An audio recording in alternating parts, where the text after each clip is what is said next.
Yes, about 80 to 90% of our users are in Nigeria, but it's also by design. How do we look at expansion, or how do I even look at it? So we can use a very simple military analogy here. To say the first thing is to have a Governments sometimes reach out to us like, oh, we see what you're doing in Nigeria, we see what you're doing here, come and help our students and all of that, or come and help our people. And we'll design a curriculum or design a learning experience that fits that market. Even with those government, we tell them, don't fund all of their lifestyle. It's nice too, but for the sake of you having like a good proof of impact, don't fund the entire thing. You can decide to listen. You can decide that, maybe my product is just too early. We'll stay where we are. We will not change things. But what you cannot do, and people usually do this out of desperation, is misinform the buyer. So hi everyone, for those who joined after I had done an introduction, welcome to another edition of the Start Birthing Business Expansion Series. This is the second edition. The first one we had last month was on FinTech, and now we're having this on Edtech. For anyone that attended or wish they would have attended the last one we had, you can watch the videos on Start Birthing YouTube channel. Today, we are here to have a very exciting conversation on EdTech. Education is important for us. Education is the reason why we're here. And why we're able to use these tools, why the world is able to move forward, is why there's a lot of progress. And we believe that there's a whole lot happening there. It's important to learn about what's happening in that space, how our business is able to expand. What are the expansion strategies? How our business is able to navigate? Africa is 54 countries. It's a lot. How are different companies, EdTech startups, how do they think about this? And we have three fantastic guest speakers here. I think it's just 2 out of 3 that are around, but I'm sure the third person will join us. The first I'd like to introduce is Raechel Onoja. Raechel here is the head of innovation and new markets at AltSchool. Raechel is a seasoned professional who has dedicated her career to education, to training people. She's done a lot of insightful, a lot of amazing programs, collaborating with other players in the space like Decagon. And generally, she's just someone that's very passionate about technology. Raechel, we're excited to have you here. Raechel? Hi, thank you so much. Hello. Hi, Raechel. Nice to have you here. Looking forward to learn from what AltSchool has been doing. Absolutely. Thank you. Yeah, awesome. And next we have Ayooluwa Nihinlola, sorry. He's the CEO of Ulesson K12, right? Which he will explain more of what that means in case you're wondering what that's about. Ayo is an experienced executive. Before this, he was handling other roles in Ulesson, vice president of operations. Ayo is well-schooled, graduated from Obafemi Awolowo, did an MBA from the University of East London, did another degree. Ayo is definitely passionate about education, and sure we're going to learn a whole lot from Ayo. Ayo, nice to meet you. Hi everyone. Good to be here. Thanks for the introduction, Danny. Awesome. Thank you. Nice to have you here. Is Tyro here? I don't know if he's okay. I don't think Tyro is here yet, so we'll just continue on when he joins. Tyro is head of head revenue strategy at Talstack. Well, when he comes, I'll give him proper introduction. Okay. So this is a very important and exciting conversation because EdTech has come to stay. EdTech was always there, but believe it became more popular during COVID. I remember when there was a lot of talk around EdTech, and then even down to talking about how, due to the constraints we had with internet, the people learned, especially school children, was through radio, right? And they were all of that. But it also brought more attention, people, I guess, experiencing that for the first time, realize that, hey, it's education. If it's about the degree and the learning, maybe I can learn it from my house, right? It'd be nice if I could visit a campus, but for people that paid school fees and were home, it just brought a lot of that. And so my first question, which I would throw to both of you, because I believe there are multiple responses to this, is when you think about the edtech space for AltSchool and Ulesson, I'll start with AltSchool. How do you think, why should edtech startups expand? Like, why? Why you guys expand those? AltSchool. Thank you so much for that question. Hi, Ayo. Nice to meet you. Or meet you. Why is AltSchool expanding? I would say there's so much to be done within the education ecosystem, right? Across Africa, we can see how the quality of education that we put out there based on our school or educational system is not as is great, but it could be way better than it currently is, right? So the question is, can we spread our tentacles through the impactful work we're doing within Nigeria, within Rwanda, within Kenya, towards other parts of the world, right? So if we have successfully done it within some markets, then it's just like churches. When you have one branch that is working, you should definitely expand to other places, right?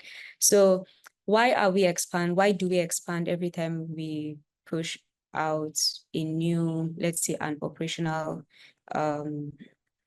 when we push an operation into another country? We do that because, one, if it works somewhere, then definitely extend it to other places, right? There are other people who could benefit from the impact you are making in your primary market, in other markets. Two would be for revenue growth, right? At some point, there are other markets that you might actually be able to gain more revenue, and it makes sense to go to those markets, right? If you're going to get more money, if you're going to get more brand visibility, if you're going to be able to place more people within a particular country, then you should definitely go there.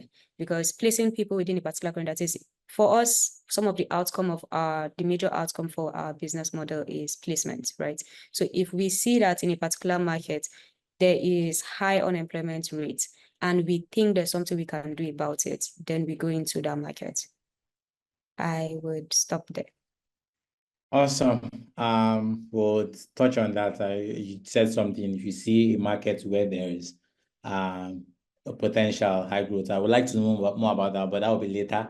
So Ayo, how does Ulesson think about this? Okay, thanks for the question, Daniel. So question is, why should Ulesson grow, or why should a startup expand or grow? So contextually, in the education business, you want to focus a lot on impact. It's not just about commercials. And if you're doing very good, impactful work in an environment that you think can be applied or can be replicated in other spaces as well, or in regions, you want to take advantage of that as well to further drive the impact that you are seeking.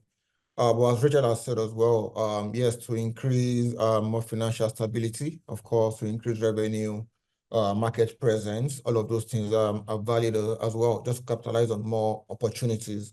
To also attract like maybe better talents as well to your startup or company also from other regions. But I would say in my mind, just to increase impact, I think that is where I will anchor maybe the core reason to maybe scale or expand what you do too. Awesome. I'll just quickly follow up to say, how has Ulesson explored that? Because I know when it started, there was a constraint of curriculum, right? So we started with Anglophone because Francophone is another thing entirely. I mean, I could be wrong. I know there's the WAEC, but I mean, school me if I'm wrong, actually. Yeah. So yeah, so Ulesson started in 2019, but we officially launched in 2020, just before the COVID lockdown. Again, perfect time to launch a product like this. And the focus then was to just create high quality educational content that can improve education in the society. That was the focus. And they also to just bridge learning across Africa also. So that was the focus. That was the mission starting out the company. Yes, we launched in Nigeria, but as I had mentioned, the Ulesson content and product was based originally on the WAEC curriculum. And what that meant was that instantly from day one, all of the 5 countries that use the WAEC curriculum can directly adopt the Ulesson product. So Nigeria, Ghana, Sierra Leone, the Gambia, all of these countries use the same curriculum. So thankfully, that applies and allow us to be able to think about scaling from day one in the context of Ulesson. Today, I would say about 80–90% of our users is from Nigeria, and the others are scattered all over these other countries as well. We've seen good adoption from Rwanda, Uganda, US, and the UK also. But again, the stronghold, the core market is still Nigeria. Just gonna speak more about the Ulesson product also, just kind of lay a very good foundation before we go to other things. So we operate on 2 fronts, the Ulesson business, and you mentioned K-12, which I think is very important to clarify. So K-12, it's more like an Edtech term that kind of refers to the 12 years of early learning. So primary 1 to SS3 in the context of Nigeria, or grade 1 to 12 for other regions as well. So that's the K-12 that you were referring to when you're doing the intro also. So the product is from 2 perspectives here. So there's a B2C focused product, which I think is more popular. That's the one you can download on the App Store or access to the internet and engage in the solution that we provided, high quality video, AI-powered homework helps, live lessons, and all sorts of others. But also we've recently also begin to focus on B2B and the B2G sector as well. So this year, for example, one of the major push was to create a solution that that can directly use in the classroom, called the Ulesson Classboard. So it's again different components of the product, hardware, software, and several components that again, this is designed to be used in a classroom as compared to the initial product that we had launched in 2020 that was focused more on individual learners for them to use it. But yeah, all in all, these are kind of the some of the cons, like the core pillars to the product and what we've kind of offered, we currently offer as a brand. Thank you. And when you say B2B, the other B is, these are schools, right? Yes. So these are schools, institutions. Yeah, mostly. Yeah, that's correct. Yeah. Thank you. That's very, I will still come back. You made a very important point on talking about how Ulesson's major, at the moment, is still Nigeria. While there's, a few people from other countries. I'll come back to that. To Raechel, AltSchool, how's expansion been? Okay, thank you so much for that question. Expansion for us so far has been in 2 ways, right? We currently have students from about 109 countries. Yeah, about 109 countries. So everybody knows that it's School Africa, right? However, we've had a good number of adoption and also a good number of students from other parts of the world. Some of our primary markets right now, just like Ayo, is about 80% of our learners are from Nigeria. Then we have good traction in Ghana, Kenya, and the UK and the US. right? So those are some major markets for us. Actually, not just the US, I would say North America, right? Because it's spread across different parts of the Americas. We have 3 primary physical locations, right? That's Nigeria, Rwanda, US, right? But just last year, we also expanded into Kenya. For that, we don't have a physical office, but we have like an entire team that there. We have teams across about 6 continents, which is super impressive. And everyone just jumping in to see how we can make things happen. I would say the best part of our expansion strategy has been around, because we are a very community-centric school, the moment we see within this particular country, we could drive those community efforts even further, we jump into expanding to that market, right? If we see that within this market, there's also maybe like regulatory support that we can leverage to expand beyond what we currently do in other markets, we definitely jump in there. We also look at ways whereby in this market, I think one of our core principles is ensuring that education is affordable, but also accessible, because affordability varies. It's very nuanced for different people or even different markets. So what we are offering, can we maintain the quality that we are offering across market in this place without bleeding ourselves dry, right? If we're able to do that, then definitely go into that market. If we're not able to do that, can we get someone else to fund it, right? Can we get someone else to fund it so that we maintain that same quality and not just cut out an entire market because they can't afford what we are offering? So those are the ways that we've explored expansion. But yeah, super proud to say that we are in about 100, we have active students from 109 countries. Yeah. Awesome. Thank you for sharing that. That's that's very insightful to hear. 109 countries. Definitely more than just Africa, right? Because there are only 54 in Africa. Ayola was saying, sorry, Ayooluwa, let me just keep that Ayo, you made a point around like 80 to 90% Nigeria, and because you're using the WAEC curriculum, I'm curious, is this because for the other markets, what's it been like? What are the hurdles you had to face in terms of getting more? I know Nigeria is the more populated one, so maybe there's the bias or we have more people, but just what hurdles have you faced with other countries since you're using the same curriculum in terms of expansion? Sure. But you can just do AY or IO to make it more easier for you. So yeah. Okay, so expansion contextually to Ulesson now. Yes, about 80 to 90% of our users are in Nigeria, but it's also by design. How do we look at expansion, or how do I even look at it? So we can use a very simple military analogy here to say the first thing is to establish a stronghold. You want to have a fortified base.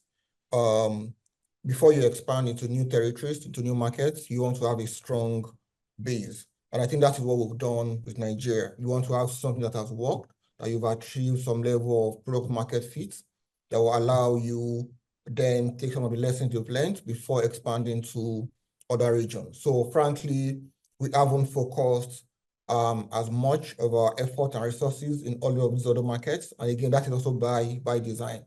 This is where we are from. We understand this market, and I think again, for us to, before we begin to expand to other markets, we want to have established a stronghold. I think over the last 4 or 5 years, we've done that in the K-12 segment in Edtech Nigeria. In terms of tractions and reach, I don't think any other startup or brand would come close to what we've achieved. So I think we kind of tick the first box, which is to establish a strong hold. The second would be now to, how do we progress from here? It will not be, I mean, start some data discussion. Can we kind of go over the data we've gathered over the years to understand the next market or region that we can then expand into? So understanding the terrain. Again, yes, curriculum might be similar, but there are a lot of cultural nuances, a lot of regulation, a lot of education norms that comes with each country as well. And you can't trivialize that.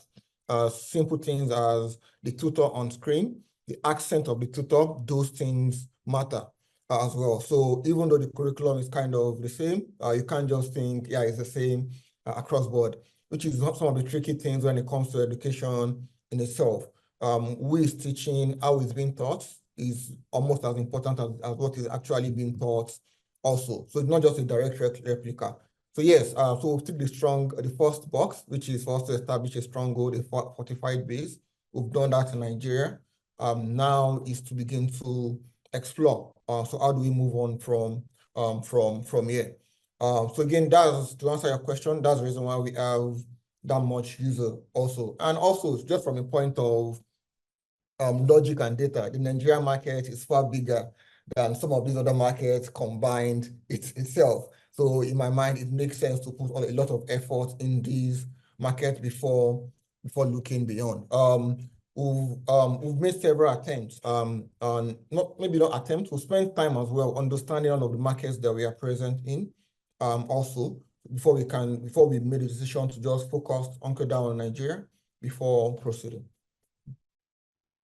Thank you very much. I think it's an interesting point around establishing your base first, being strong in one market before going to the others. Yeah, and that's a good one. I'm taking it in, still making sense of everything, and it's a good point around just even the accents. And yes, we are all West Africa, but we don't even sound alike. So thank you for that. I'm sure I will still come back to a few things you said I would like to look into. But Raechel, is there anything? I know that you also mentioned a similar statistic. So what's it like? Because I know AltSchool, it's arguably a different demography, right? This is K to 12. Typically, AltSchool courses are for teenagers, adults, right? So what's it like? What are the challenges you've seen in terms of expanding? Thank you so much. I think I should point out that Tyre is on the call right now. Yeah. Okay, so what are some challenges that we have encountered? So Ayooluwa has actually mentioned most of them, but let me say some particular challenges that we have experienced, let's say expanding into some markets, especially within our own demography, is the willingness to learn, right? Because when we go into a market, in our own case, it's not like it comes from the willingness to want to you have to be willing to be on AltSchool, right? In, let's say, Ulesson's case is that you have students who need additional, maybe there's the whole primary school, or you have WAEC you're preparing for and all of that. It's already preset. Ours is that you are trying to upskill yourself or learn a skill that will help you be valuable in the market, right? So because of that, there's this initial willingness to learn. There's also the, should I say, diligence, right? In Nigeria, a lot of us, let's say we're all going through it and everybody's trying to, the competition is high, right?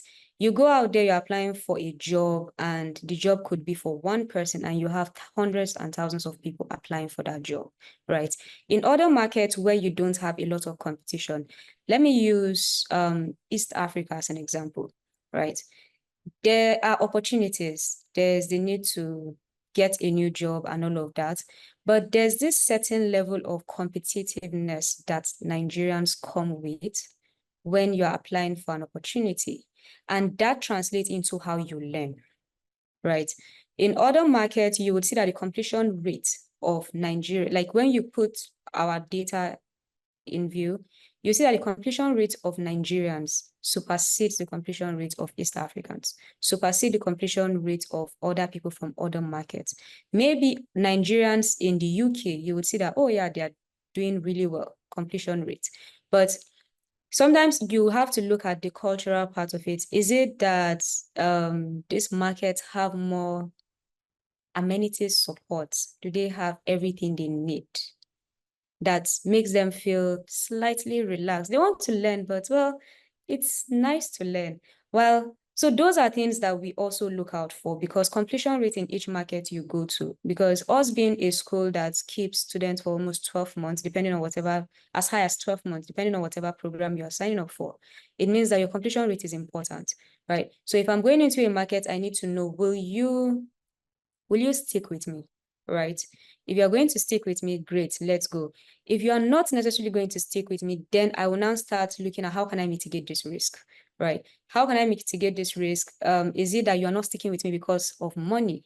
Which points to what I said earlier, because in our own case, it's not parents that are usually paying. These are individuals paying for themselves, right? So in cases like this, can you stick with me even after paying? Or if I provide a scholarship to you through maybe like other funders, are you able to stick till the end, right? So I would say, aside every other thing that Ayooluwa has already mentioned, the two things is willingness to learn and diligence to stay till the end. Those are things that we actually look out for. Thank you very much. That's very insightful, because the fact that you're serving a different set of people means that the challenges are somewhat different. Thank you very much. Tayo, welcome. I'll just show my next question to Tayo, since he wasn't able to be here with us. Like I said before, Tayo is the head of revenue strategy at Talstack, right? So Tayo, we've been talking about the challenges that Edtech startups face when expanding to new markets. And Talstack, I mean, why I like the composition of these three startups is that different focus areas in a sense, right? So what have you seen in terms of expansion and getting a diverse set of people to subscribe to like what Talstack is doing? What are some challenges you've seen? Curious. Right. So thanks a lot, Daniel, and apologies for not joining earlier. I think that there's some differences between Talstack and Ulesson and AltSchool, but there are also a bunch of similarities. So first of all, Talstack we are a professional upskilling platform today. And we also help with like performance management and companies just setting up all of the processes for managing performance. And the thing about, like, everybody talks about talent, and that is part of the problem that AltSchool solves, right? There's a lack of talent, like we all say there's a lack of quality talent. And so it's not enough that you have people today. As you scale, you need more people, but you can't find them quickly enough. And so what Talstack helps you do is sort of get people in and help them get better as you go on that journey. Because this problem is very widespread across the continent. Obviously, I've had to build teams in Ghana, Uganda, Kenya, Rwanda. I still work with many companies across those countries, and the problem persists. So it's slightly, for us today, it's a question of getting into the right conversations and just identifying the kinds of companies that are investing in their people.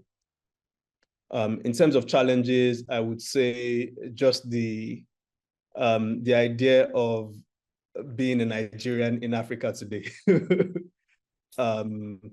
You see all of these things happen on social media where people just, there's a feeling, about us. And so that's a barrier that you have to, first of all, sort of overcome when you go to other places. I would say that that's the biggest thing. Of course, being a media product, which is that you're recording content, you're having people teach other people, you have to account for the differences in culture, the differences in accents. I think I mentioned it earlier as well. Those are some of the unspoken challenges that you would have, where people are not adopting but it's not something that they can come out openly and say this is why. So you have to sort of figure out the nuances a little bit by yourself. I think that's the major one today. Thank you so much. Thank you so much. So AY, I know everybody has spoken about the infrastructural challenges, but I'm curious, is there, right? After a while, you can only complain so much about it and startups tend to walk around it. How has Ulesson approached this? I know that at the time there were like fast flash drive courses, there's a tablet, and all of that. So it just keeps going on and on. So how has Ulesson been able to navigate around these infrastructural challenges? Yeah, thanks for that question. So Ulesson product has gone through several evolution over the years. So yeah, we started out initially with putting our content on a memory card and we ship that memory cards to students who put in their phones and several other things. But there are several infrastructural issues when it comes to adoption of just any technology products in the country or even the region of West Africa. So one of the biggest one is internet, the stability, the reach of internet. So I will focus a bit more on that and what we've done at Ulesson to kind of solve this as well. So again, the B2C side of Ulesson product is a subscription-based product, very similar to like Netflix. So you download the product, you pay subscription, you have access to the content for 12 months or for 3 months or for a year, again, based on what you subscribe to. But you will still need to have internet to be able to consume this content. And that is where the challenge lies. So when you sometimes calculate the amount you would spend on internet compared to what you would have spent on just a subscription alone, you begin to have some doubts. So how have we solved that? It's simple. You have to begin to look at how to make your product accessible in an offline version, especially in the K-12 industry. What does that mean? You have to be able to, as much as possible, provide solution that would require less internet or just at the critical points. So one of the first things that we did was to introduce a product called the Ulesson Education Tablets. This is not just a white labeled product. We spent some time, again, working with manufacturers in China, putting together specifications, and more importantly, preloading our videos, video lessons, assessments offline on this tab. So when a student or a parent will purchase a Ulesson tablet, they will only need internet to register at the point of registration. But for other consumption for as long as possible, they would not need to keep coming back to the internet for them to use. And that was a big success. We saw a very huge spike when this was adopted. It's the same philosophy that we also applied even to our B2B focused product as well, the Ulesson Classboard. Same thing we've done as well.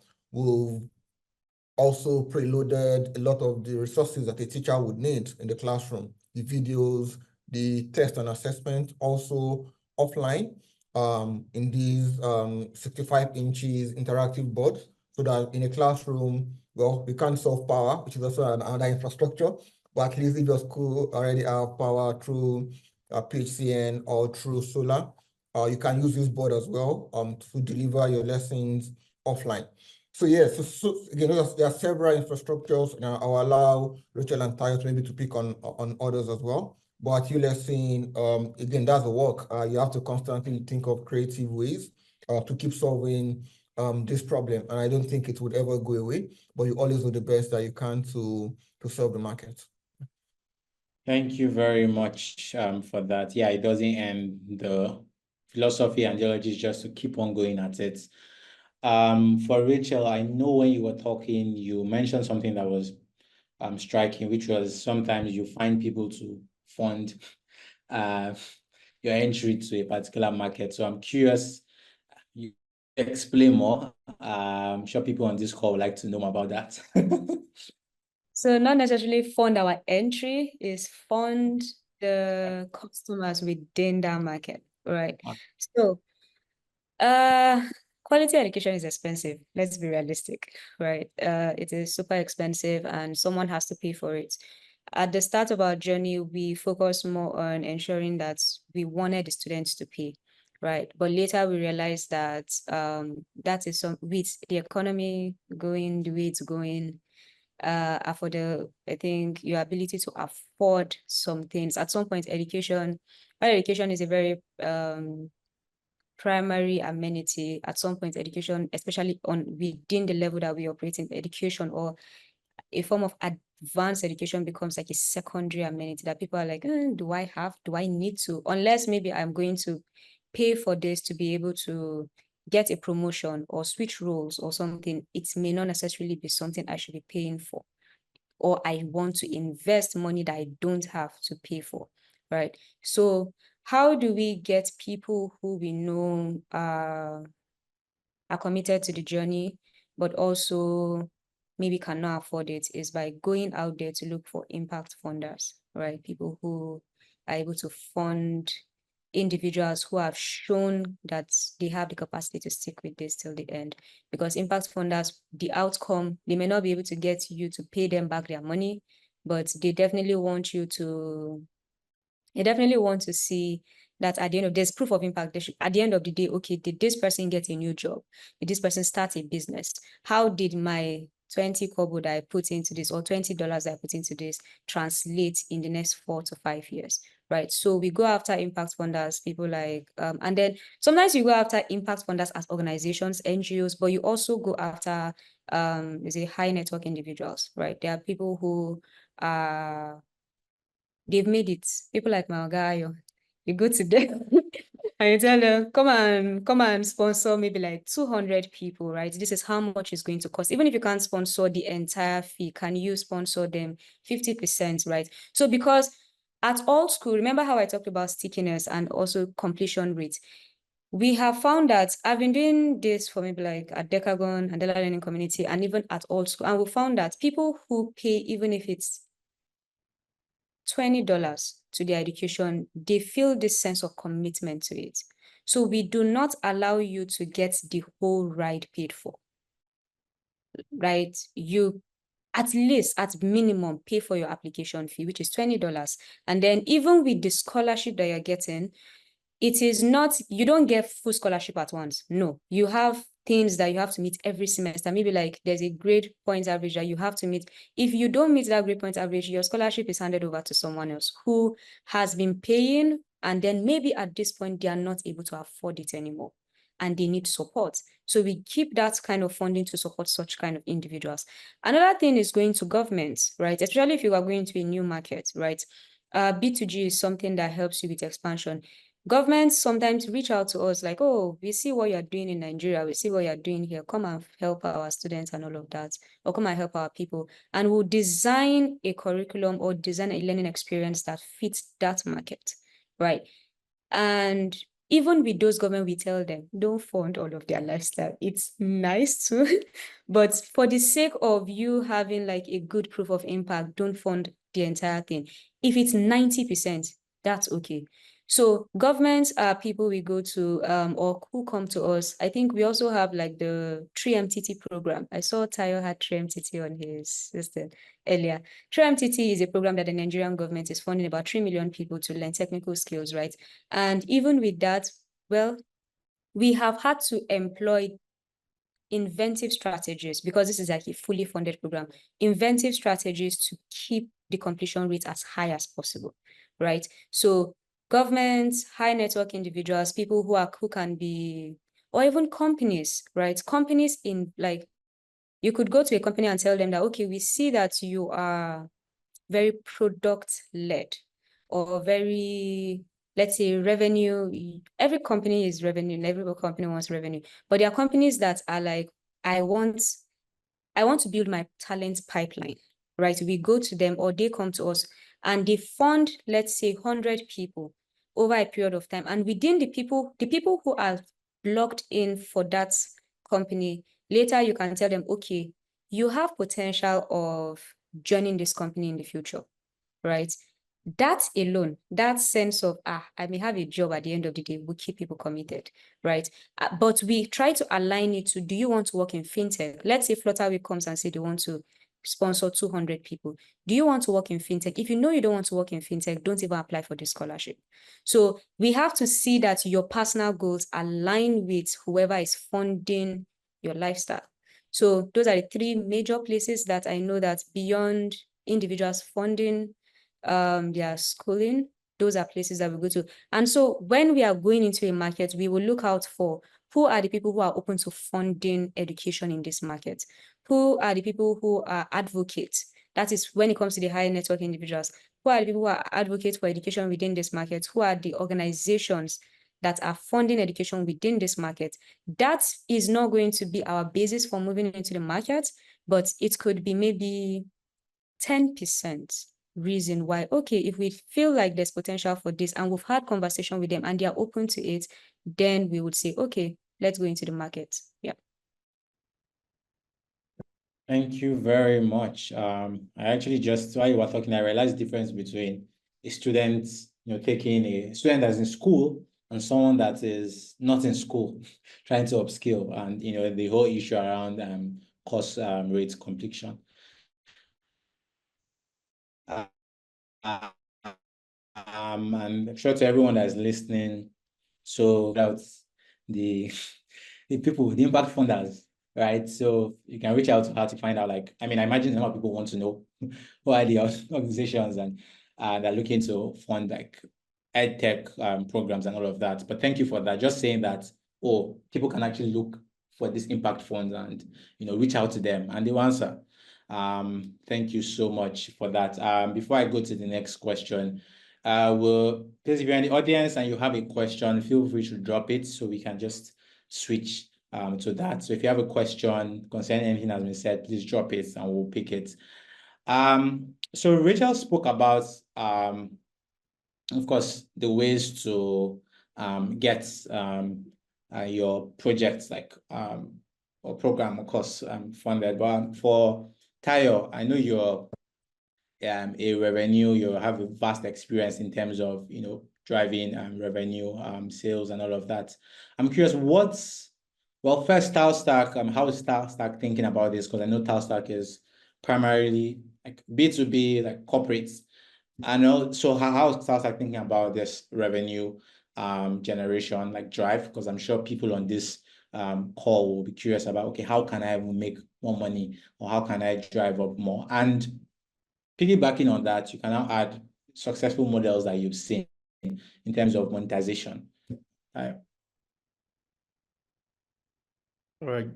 Thanks, Daniel. So I would say that today the biggest challenge for Talstack is actually not revenue.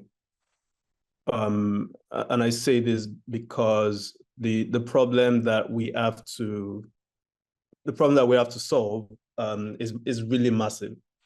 The opportunity is, everyone in this room right now can think of at least one part of their work that they want to get better at, whether it's for today or it's for aspirational purposes. So I am a sales manager today and I aspire to become a VP of sales tomorrow or a chief commercial officer tomorrow.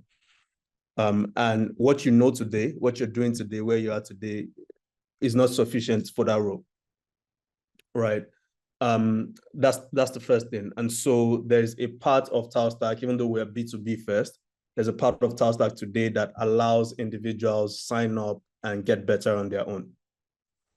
But the second part is then that if you are a founder today, or if you're a business leader today, every now and then you look at your team and you say, oh, these guys are doing well. But I wish that they were just slightly better at this one thing or these two things, right? And then in the past, you could not stretch yourself enough to sort of coach and train and mentor all of them the way that you want to do it, because then something will suffer, right? Your own primary work would suffer. So what Talstack does for business leaders and businesses is allow you to say, who are some of the best people doing this thing in Africa today? And can I go and find them and get them to teach my people how to do it? Chances are that you couldn't afford those people. Maybe one of them is your friends and you can get him on a 1-hour call to talk to your team, but it can't happen consistently enough, right?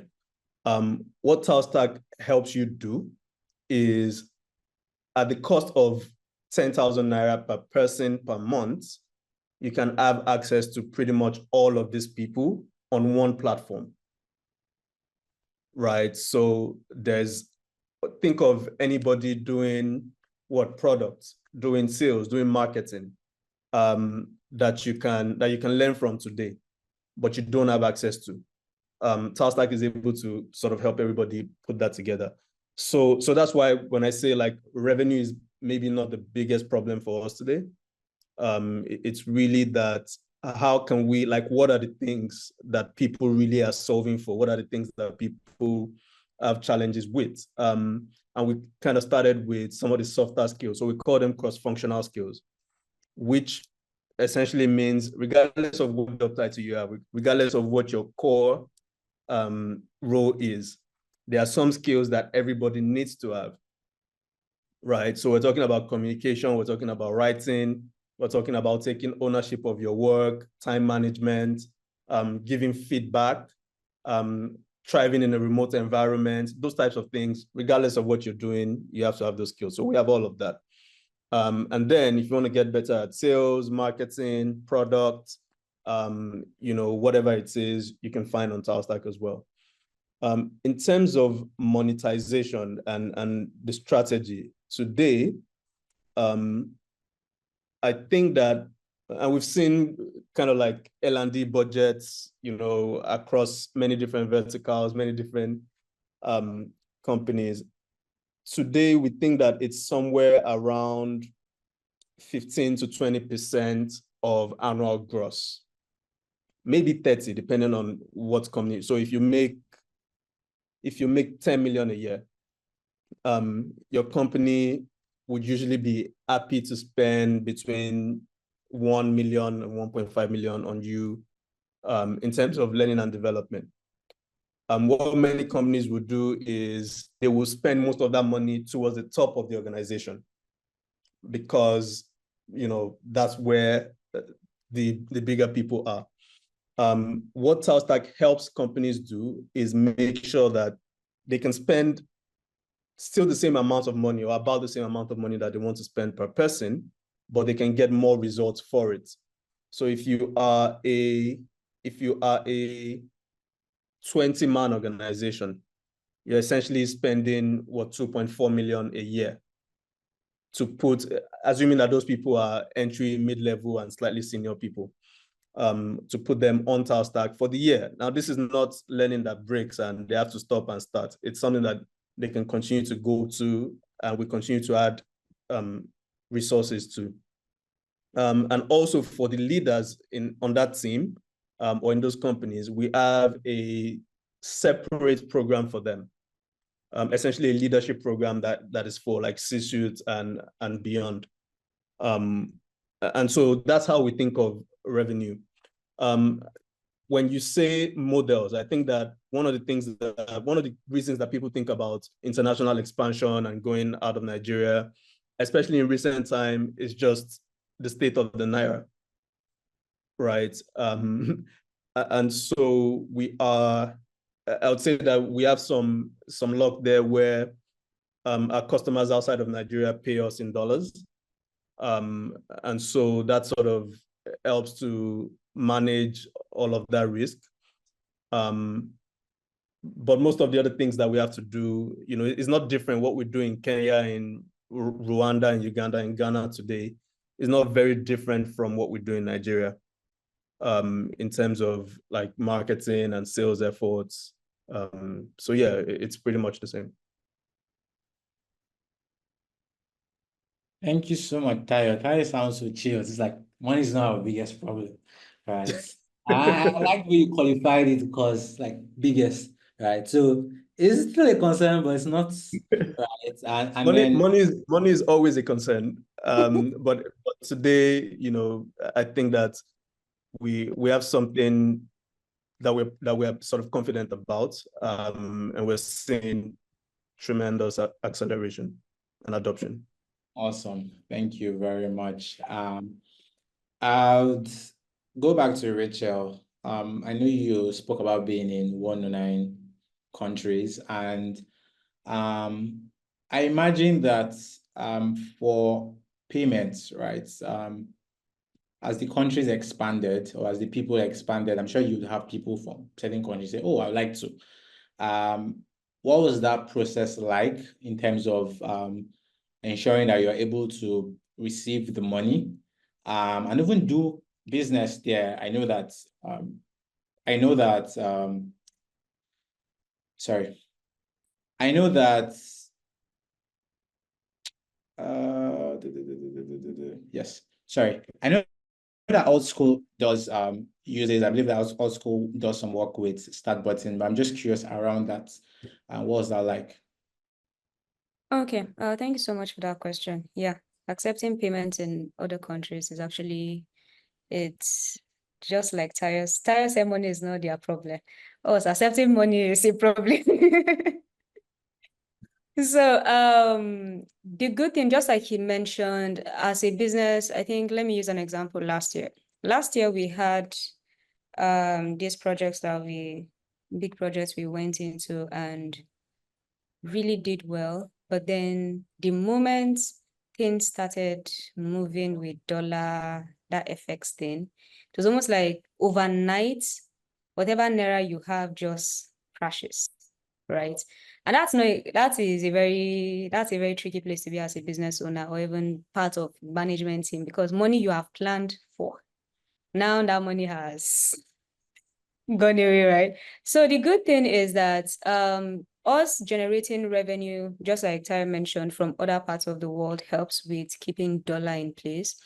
But then later what we realized was, okay, we have students in other places, in other countries, and they want to be able to exchange rate, just like exchange rate today is a problem for you and I as a Nigerian in living in Nigeria, converting naira to dollar. Exchange rate is a problem for other people in their own countries, right? Converting, let's say, Kenyan shillings to dollar. And that's a problem. So is that, can you localize payments? We've worked with people like, let's say, Flutter with Paystack in some countries that they are in, but they also are trying to reach other countries, right? So in other countries is that you're going into those markets and then thinking, if one of the major problems I may have is collecting payments. The good thing is you can collect in dollars, right? Which is good for us as a business.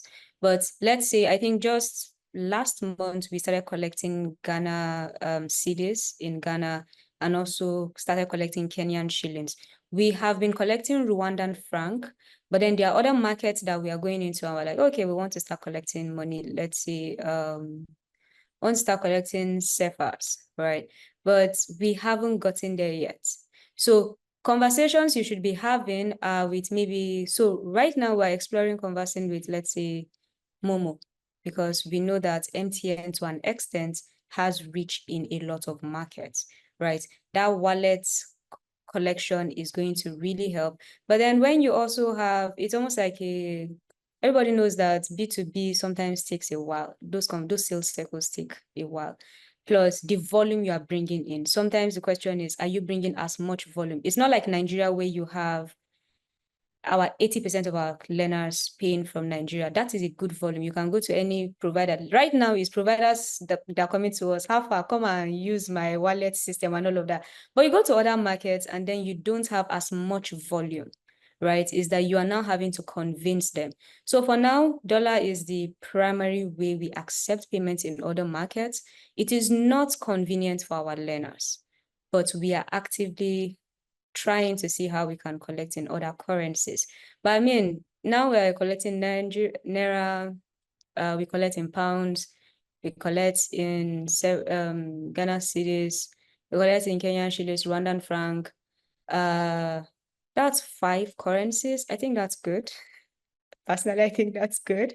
So I think the goal is to keep expanding beyond that. But as a business owner who is looking to expand into this market, that's something you should definitely think about and look for low-hanging fruits. For us, low-hanging fruit right now is Momo for markets that MTN are present in.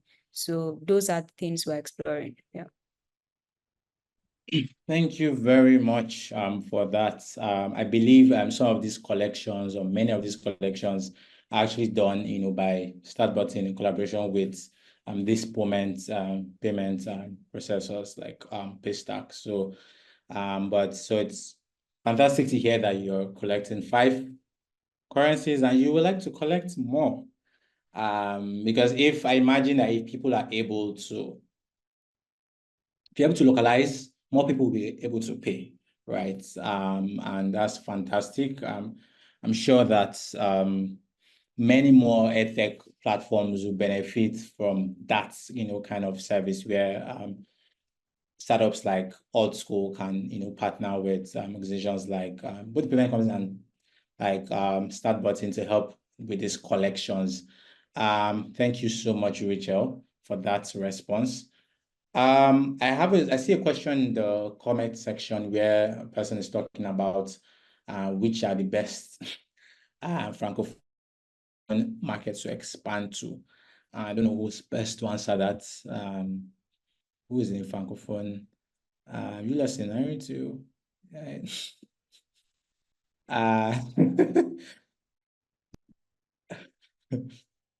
Yeah, UI.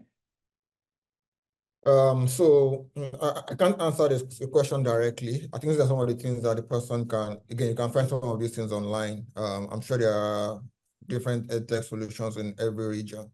But I think some of the conversations that we're having now would apply to the logic of why do you even want to expand into Francophone Africa as well. So I would say maybe let's take it from there before we begin to, but there's always a version, just as we have innovators in every region. I'm sure in EdTech, in Francophone as well. There are, again, in K-12, there's the Achille, there's a bunch of people doing something everywhere as well. So I think maybe we can take the question a bit more differently as opposed to that.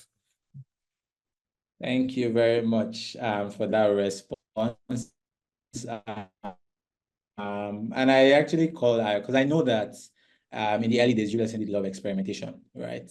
And there's some data, even if it's from like a few years ago, right? But thank you for redirecting that. So why do you want to? And you can look at it. But thank you for that. Please let's keep the questions coming in. And that person is asking, how do you build a strong brand identity and also retaining customers? Wants to take that? I think I can take that. Okay. Let me take part of it and then leave my oga that money is not his problem to take the retention part of things, right? So brand identity, I think I am proud to say that AltSchool has a very strong brand.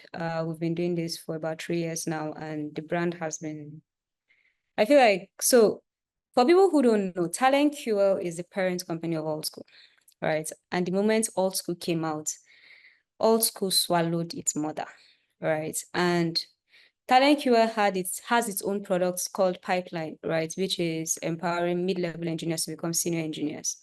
But as awesome as that program is, AltSchool came and just blew up, right?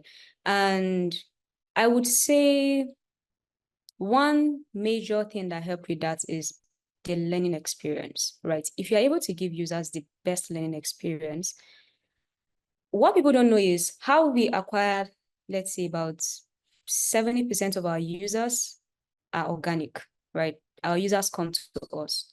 Yes, we do the whole going to announce online. We shout a lot, right, about all of the amazing things we're doing. That's we're guilty of. But it's because we know that the experience we're putting out there is, if you are not part of this experience, you are missing out, right? So because we're able to build an amazing learning experience, our users are the ones going out there to shout and say, AltSchool is the best thing after sliced bread. Today we have graduation, our learners are graduating, and it's currently trending. That was something that we did not even plan for, right? Now, experience is one thing. If you focus on experience and you get your users to they feel like I am really part of what you are building, they will go out there. What word of mouth marketing is what works for us. But what are some key things beyond the experience that we've also built? We've ensured that there's a good customer experience, right? Customer experience service, that is, people can come. You want to talk to our customer experience. There are brands that they will tell you that, oh, I tried to reach out to. Rachel, I share some very important points. Yeah. But on the back of it as well, I think it's very important to understand your audience as well, or your target market. And I'll use Ulesson as an example here. So there's an interesting dynamic to acquiring or sustaining a K-12 audience. And that is because the users using your product are not the ones paying for it. And as simple as that sounds, that simple idea influences a lot of what you do in brand development, in brand building, in retention. Because now you're speaking to parents, whereas the students are the ones paying for, are the ones experiencing the product. And so now when you're doing your marketing now, you need to understand you can't just focus alone, which is why you might not see Ulesson as prominent on a platform like as Twitter compared to other brands. And that's intentional as well, because the primary school students, secondary school students are not on this platform. Yes, where are their parents? Where can you find them? So I think at the core of building a brand is first understanding the audience, understanding where your market is before you even begin to invest in resources and an idea as well. But very importantly as well is just making sure you have a product that works. I think that is it. One of the examples that I really love locally is like Money Point, what they've done.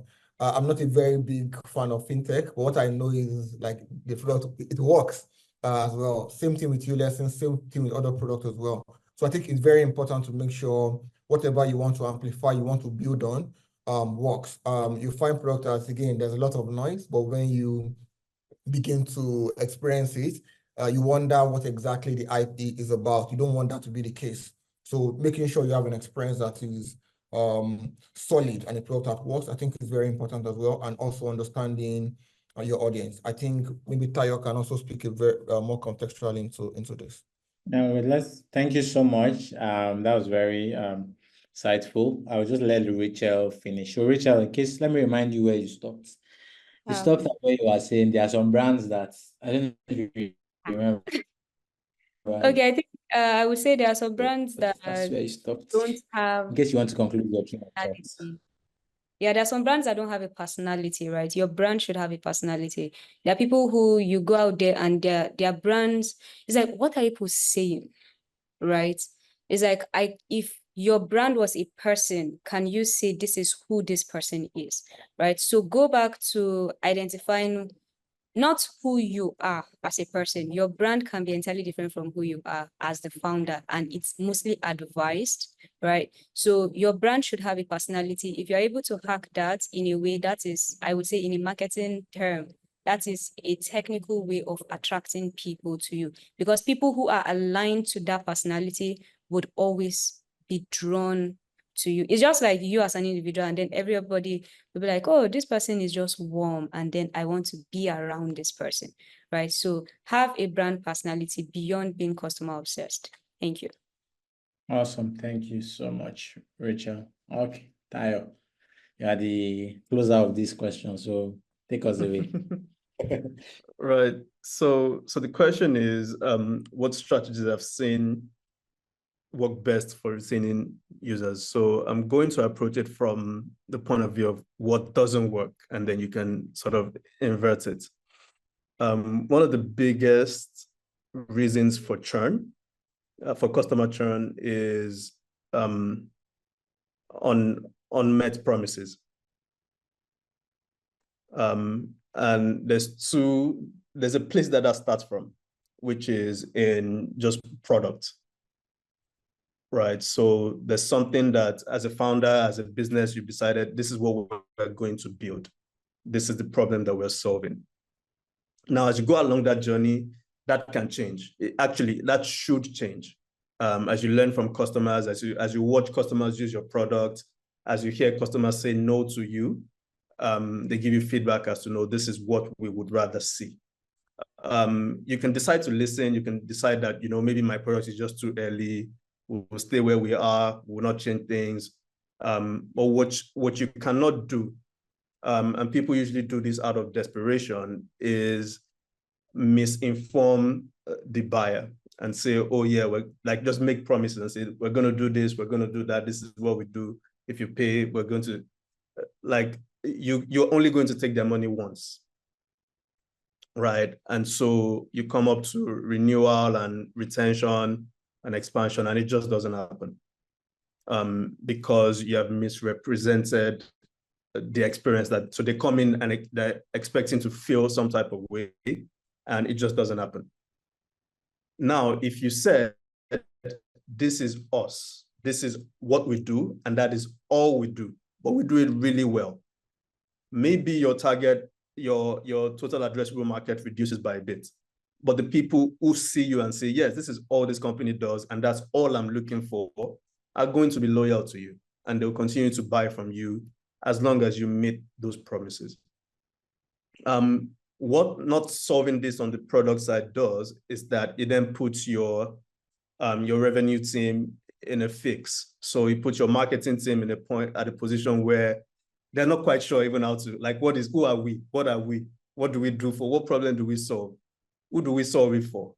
How are they currently solving this problem today? Do we even know? But no, this is us. This is what we've been told to. So marketing has that problem.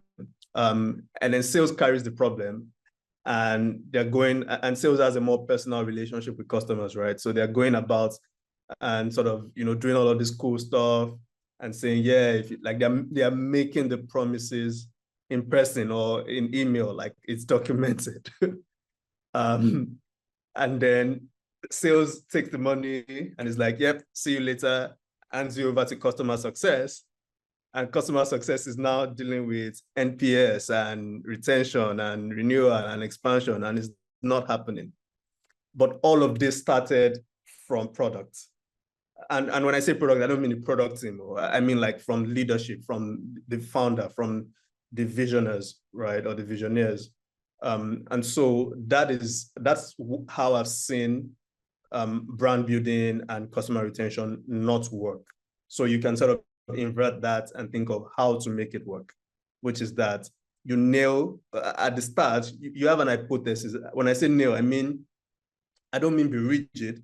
I mean, have an hypothesis as to this is the problem that I want to solve. These are the customer personas that I want to solve it for. This is the problem. This is how they understand it. They agree with me that this problem exists. They agree with me that my product is how to solve it, and I'm going about it the wrong way, and they will pay me for that. They might agree, but when you come to them but your pricing is off, right? They're like, instead of me to buy this thing, this car, this electric car that you say will save me from buying fuel at 700 per liter, but the thing is priced at $800,000. Let me just go and buy a $5,000 car, and I'll be paying 700 per liter anyways, right? I'm still better off net. That's how, especially in Africa, that's how we think about, solving problems, because we are not prosperous enough for comfort to be our first thing. Like, we're thinking about it from how much money is left if I did this, right? So we're scrutinizing.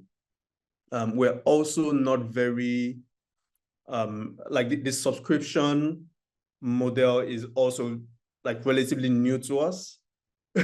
So you're unable to, most of your customers don't have their cards tokenized, right?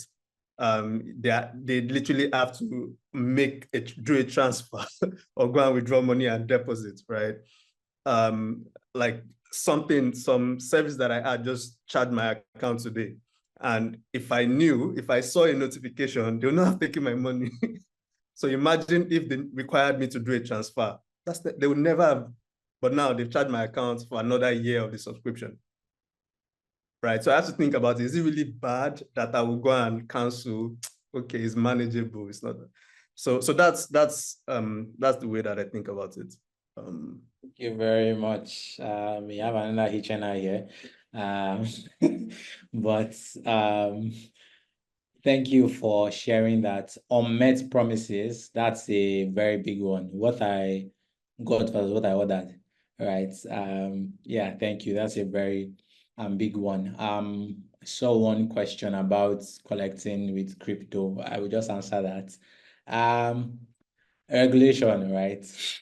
I don't think there's a unified policy around that for African countries. And so, except you want to do it behind, but that's between you and the government, right? But I don't think it's, I'm not aware of any country that has a very clear.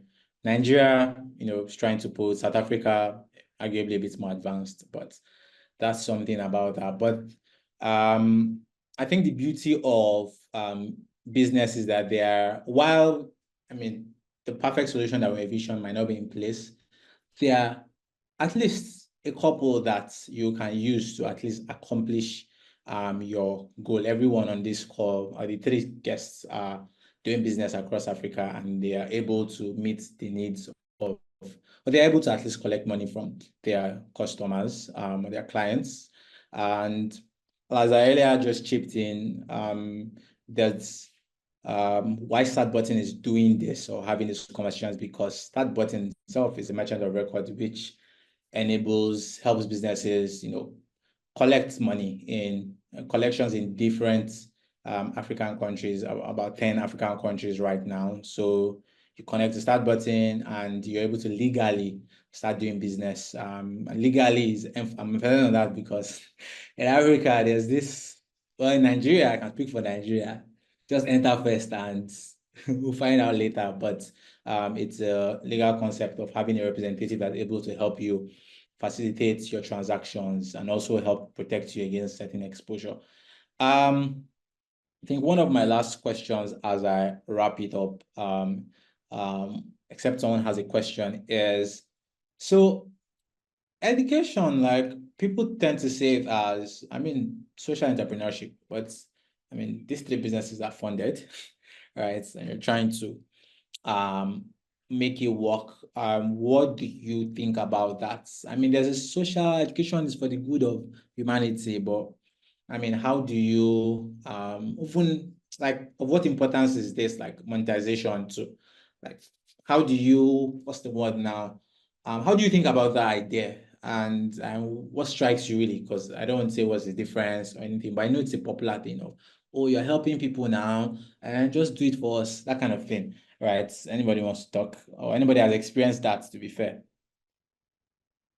Yeah, maybe I can go as well as a wrap up, as you said. So fundamentally, scaling Edtech product is difficult. There are not many examples globally of people that have been able to successfully scale Edtech, and the ones that have done that, there's sort of a ceiling. So the Coursera's and the Udemy's, like it kind of just found the ceiling. So let's start from there. It's not very easy. So you have to give kudos to anyone right now in that in that space. So yes, I think the balance we're trying to find is between commercial and impact. At the core, again, it's also a very mission-driven industry. As Tayo has explained and Raechel has explained, there's always a core idea behind why the product exists beyond just revenues and commercial. So we always are constantly trying to find a balance between that and commercial, and you have to find it. Again, I can speak more from a Ulesson perspective about how we're finding this balance, but I'm sure everyone as well has the way they're doing this. So again, it goes back to some of the things that we've also discussed as well. One is to understand the markets you are in. You have to critically look at your product margins. I think there are not many things that became very obvious to me in business that maybe when I assumed the role is how you have to keep your eye on just the margin of your product. You have to know how much you can give away and how much you have to retain for the business to keep running. Because at the end of the day, that is what really matters. It's not about the price sometimes. It's about how much margins are you getting from the customer, from the market. So if you think you're at a an okay level when you can charge at a certain point and still kind of give to the market what you can. I think you should do that. But at the core of it, it's not easy to scale Edtech products in the continent or globally even, but I think it's possible. The way it's possible is what we've outlined here: understanding the market, having a strong hold. Again, leveraging also on just partnerships as well. I think we've done that at Ulesson at some point as well, by me partnering with like telcos to find ways to reduce like cost of acquisitions for yourself, for the customers, so that you can adopt more as well. So there are several ways to kind of play around this, so that you can still maintain this mission, which again is again different for everyone. But so far you're in education itself, there's a mission part of it that you always have to keep in mind to find that balance. But yeah, those are some of the ways I think you can explore in just making sure, well, you still kind of don't die in the industry, and you are still doing well as well for yourself. Thank you. Thank you, Raechel. I feel like Ayooluwa has said everything actually, and I think the one that was going to definitely person is the PPP, private public partnership. Like any partnership you can get, tap into it, because the truth is, like I said, I think I've mentioned this like going to be like my third time saying quality education is expensive, and I don't believe in a lot of educators, right? Believe in free education. I believe in it when it's necessary, but I don't agree with it. Like I agree with it when necessary, but I don't believe in free education, right? So try to get the students don't have to pay. It's okay if it's not the student that is paying. There are other people who want to pay for this. There's money out there. The question is, can you do the work to go and get the money to support these people, right? Because let's be realistic, economy is not as great for everybody. People are literally struggling to eat, right? So sometimes education might not be a priority when it should be a priority for a nation or even a continent that wants to grow. But the realities of where we are makes it quite challenging. So there are places that this money are out there. We've identified like 2 high network individuals on this call. Go to them, get their money. And use it to support people who cannot afford this, right? So yeah. Yes, partnerships. I feel one thing that I've also seen, one thing I've seen a lot of edtechs do is collaborating, right? We need to move away from, oh, we are competitors, to actually collaborating. For us at AltSchool, we are all for, what do you have? What do we have? How can we join it and make it better, right? So I'm sure that quite a number of the business owners here, others are edtechs. It could even be outside your own country, right? Try to see how that's collaborating with them somewhere like in another country, given what you have. That is almost like a cultural transfer, right? And because you are transferring some form of culture, there are organizations that would want to fund that too. So leverage collaborations. Don't always think that competition is the way to go. Thank you. Thank you. Kyle?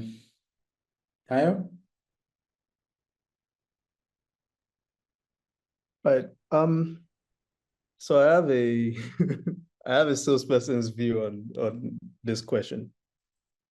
And it's that everything that we do is an exchange of value. Every type of business out there, even if you're an NGO, it's an exchange of value. And the way NGOs stay afloat is that somebody's funding it, right? And those NGOs need to go and show impact to those guys that are funding, right? So there's still somebody that is paying, and that person is paying in exchange for some sort of value. Now, moving away from that, I feel like if you look at companies that are making billions in revenue or hundreds of millions of dollars in revenue, it's a signal. It's a signal from the market to say, this is how much we value you and what you sell to us, right? The reason Apple has all of this money is all of us feel like the iPhone and the AirPods and the Macs are a certain level of value and quality to us. We don't want to go and use I don't want to call any brand, right?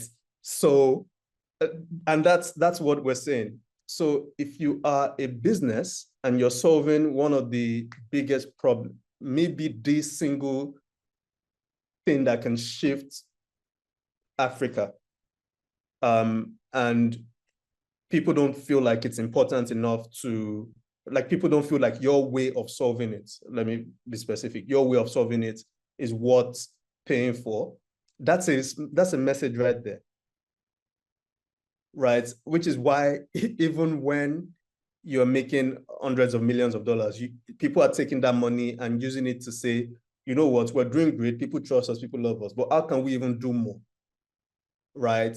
Like, let's go to space and go and put satellites there that can help people get better internet. And how do we measure that this has worked?